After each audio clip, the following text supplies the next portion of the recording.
Welcome back to Luke's Properties YouTube channel. In this video, we're going to discuss the 15 deadly mistakes that will kill your rent-to-rent deal, how to avoid them, and what to say instead for a winning deal. Let's get into it. So the first thing that you shouldn't say to landlords is, I don't have any properties yet, but I'd like to get started with yours. Why this fails is landlords want to feel confident in your expertise and experience. Here's what you should say instead. While I am early in my rent-to-rent journey, I've developed a strong network and a foolproof system that ensures your property will be well managed from day one. The second thing you shouldn't say is I'm still learning how this works. Why this fails is it undermines your credibility. Here's what to say instead. I've invested money into comprehensive rent-to-rent training and a mentor, and I have systems in place to ensure smooth operations for your property. The third thing you shouldn't say is I guarantee no maintenance issues. Why you shouldn't say this is because it's an unrealistic promise, and any experienced landlord will be able to see straight through this. What you should say instead is, I guarantee that any maintenance issues will be addressed promptly and cost effectively, minimizing any disruptions. The fourth thing you should never say is your property doesn't need any improvements. Why you should never say this is because it shows you're not thinking about maximizing their asset and adding value to them. What you should say instead is, I can make some light cosmetic improvements that will enhance the perceived value of your property and attract higher quality tenants. The fifth thing you should never say is, I can double your rent. Why this doesn't work is, again, it sounds like you're over-promising and it can create skepticism in the landlord. What you should say instead is, I aim to provide a steady, reliable income with no hassle. And while the rent might not double, you'll definitely see more consistency and less stress. The sixth thing you should never say is I'll fill the property quickly regardless of tenant type. This fails because landlords do care about the quality of tenant. Here's what you should say instead. I take great care in selecting tenants, ensuring that they are vetted and suitable for your property, leading to longer tenancies and fewer issues.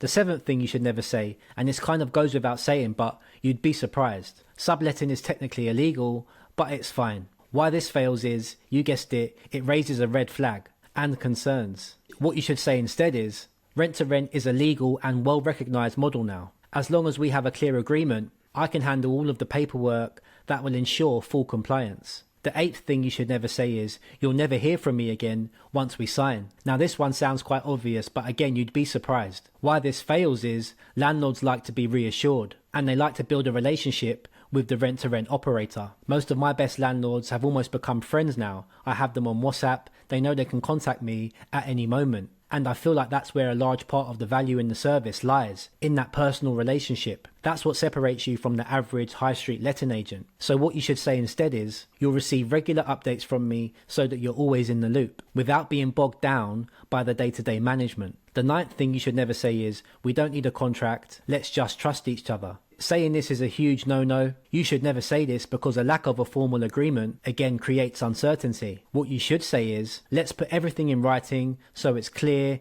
and easy for both of us to understand. I'll draw up a simple contract that protects both of us and ensures transparency. The 10th thing you should never say to a landlord is, I don't know much about property management, but I'm learning. You should never say this because this statement shows inexperience and again causes skepticism and concern. Here's what you should say instead. I have a reliable team and systems in place to manage every aspect of your property effectively. The 11th thing you should never say is you don't need to worry about voids anymore. What you should say is, my goal is to minimize void periods as much as possible by keeping your property constantly occupied by higher quality tenants. And because we're guaranteeing the rent to you, we're going to pay you rent regardless of whether there's void periods or not. That's a cost that we will absorb as a business, so that you don't take the hit as the landlord. The 12th thing you should never say is, I'll take care of everything, you don't need to check in at all. Why this fails is, most good landlords want to feel involved even if it's minimal. It's still their asset, they still care about it, and they should feel that they can check in and be involved if they want to be. Remember, you're trying to create complete transparency. What you should say instead is, while I'll handle everything day to day, I'm always available for questions or updates whenever you need. The 13th thing you should never say is, this deal benefits me, but I'll make sure you get something too. Why this fails is obvious, right? Landlords want a win-win scenario, not a one-sided agreement. So what you should say instead is, this partnership is designed to benefit both of us. your property gets managed by a specialist professional, and you get consistent, hassle-free, passive income. The 14th thing you should never say is, I can get away with some compliance issues to save money. Why this fails is, this suggests that you're going to cut corners, which creates risk for the landlord. What you should say instead is, I strictly adhere to all legal standards and compliance, therefore protecting your property and investment. And the final thing you should never say is, don't worry, I'll handle it my way. Why this fails is, you're completely dismissing the landlord's concerns and preferences. What you should say instead is, I'd love to hear your preferences on how you'd like things to be done, so that we can tailor the management service to meet your expectations. Remember, rent to rent only works when all parties involved are happy. It only works when you add value to the landlord. If you're not adding value to them, then what makes you any different to any other high street letting agent? You have to create a win-win scenario for both parties involved. And to perfect this, it takes practice. It's not going to happen overnight. You have to do the reps, you have to practice, and you have to get good at being able to communicate your service. Now, if you want me to guide you through this process and you feel like you need some support, then I'll leave a link to my calendar in the video description below, where you can book a free discovery call with me, and on that call we can make a plan and I can guide you on your next steps to moving forward. I hope you've enjoyed this video. If you have, please remember to subscribe, and as always, I'll see you on the next one.